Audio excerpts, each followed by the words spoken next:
Assalamualaikum warahmatullahi wabarakatuh.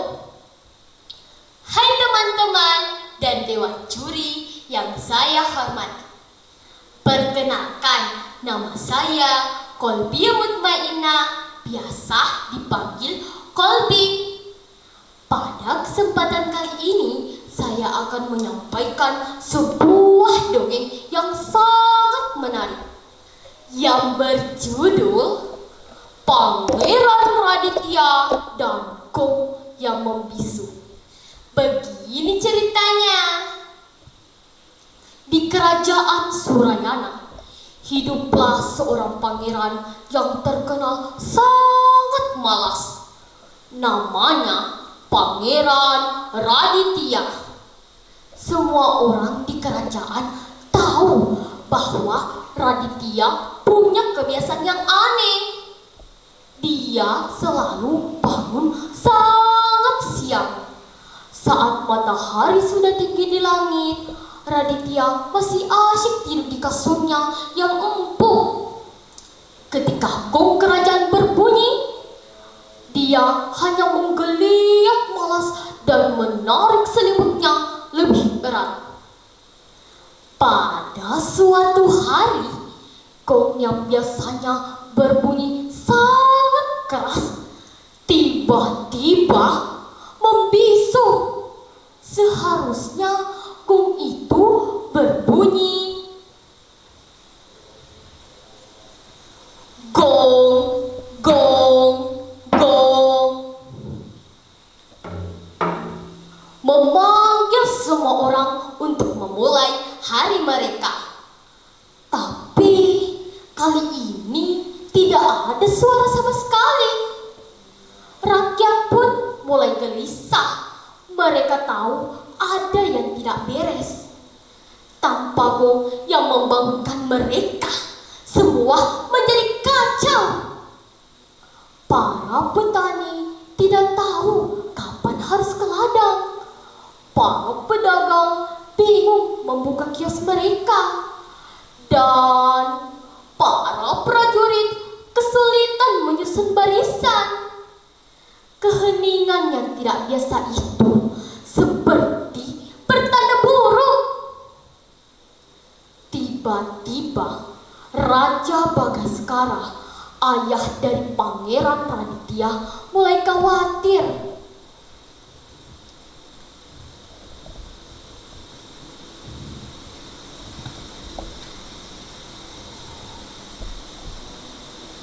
Raja Kelam, musuh lama kerajaan, telah kembali setelah bertahun-tahun menghilang. Dia berencana ingin merebut kerajaan Surayana. Tanpa gong yang memberi tanda siapa yang akan menyelamatkan kerajaan ini. Sementara itu, Raditya masih tertidur lelap, tidak menyadari bahaya yang mengancam kerajaan mereka. Ratu Surayana, ibunya, mengetahui hanya ada satu orang yang dapat mengubah semua keadaan ini, yaitu Pangeran Raditya sendiri.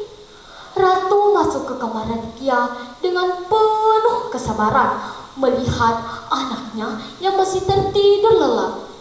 Ia menghela nafas sangat panjang.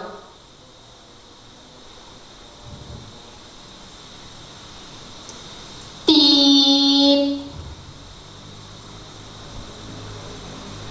Raditya, bangunlah, kerajaan ini membutuhkanmu, kata sang ratu dengan suara yang lembut tapi tegas. Raditya menggeliat dan membuka matanya setengah malas.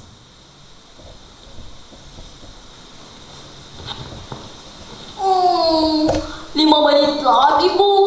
Jadi mimpi jadi raja keren nih. Aku mau tidur lagi.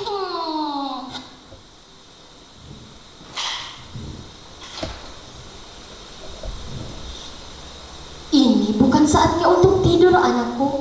Raja Kelam telah mengancam kerajaan kita, dan kita butuh gong itu berbunyi lagi untuk memberitahu kepada rakyat kita bahwa kita masih berdiri teguh. Pangeran Raditya terbangun sepenuhnya setelah mendengar nama Raja Kelam. Raja Kelam adalah musuh besar kerajaan yang telah lama ingin menaklukkan kerajaan Surayana. Tapi mengapa gong itu tidak berbunyi? Ratu menunjuk gong kerajaan pusaka turun-temurun yang telah lama menjadi simbol kekuatan kerajaan.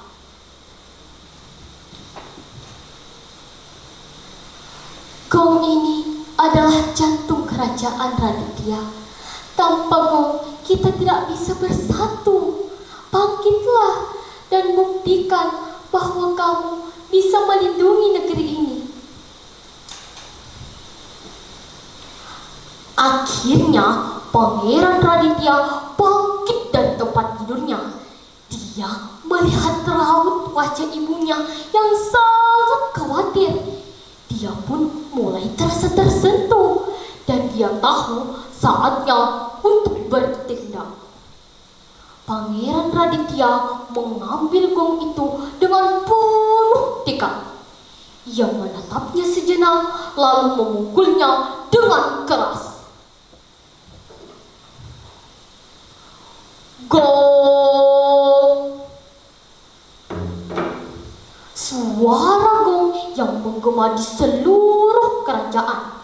Rakyat pun mulai mendengarnya dan mereka pun mulai bergerak, siap untuk bertindak.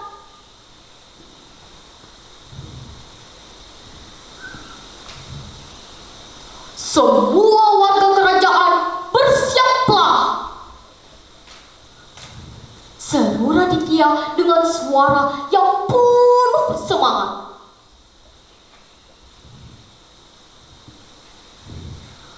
Hari ini kita akan menunjukkan pada Raja Kelam bahwa kerajaan Surayana tidak pernah menyerah. Dengan suara gong yang menggema di seluruh kerajaan, Pangeran Raditya memimpin pasukannya menuju medan perang. Raja Kelam yang sedang bersiap terkejut mendengar suara gong itu. Dia tahu dengan suara gong itu Surayana siap melawan. Pertempuran pun terjadi. Pangeran Raditya memimpin pasukannya dengan gagah berani. Meskipun pasukan Raja Kelam kuat, semangat rakyat Surayana yang dipimpin oleh Pangeran Raditya membuat mereka tidak mudah menyerah. Dan akhirnya, dengan usaha keras dan kebersamaan, Raja Kelam terpaksa mundur. Kerajaan Surayana berhasil selamat. Dan Raditya, walau sedikit terlambat, dia telah membuktikan bahwa dia adalah pangeran yang siap memimpin. Tidak hanya di waktu pagi, tetapi di setiap saat ketika kerajaan membutuhkannya. Dan akhirnya kisah ini telah selesai. Semoga kita dapat mengambil hikmah dari cerita ini. Wassalamualaikum warahmatullahi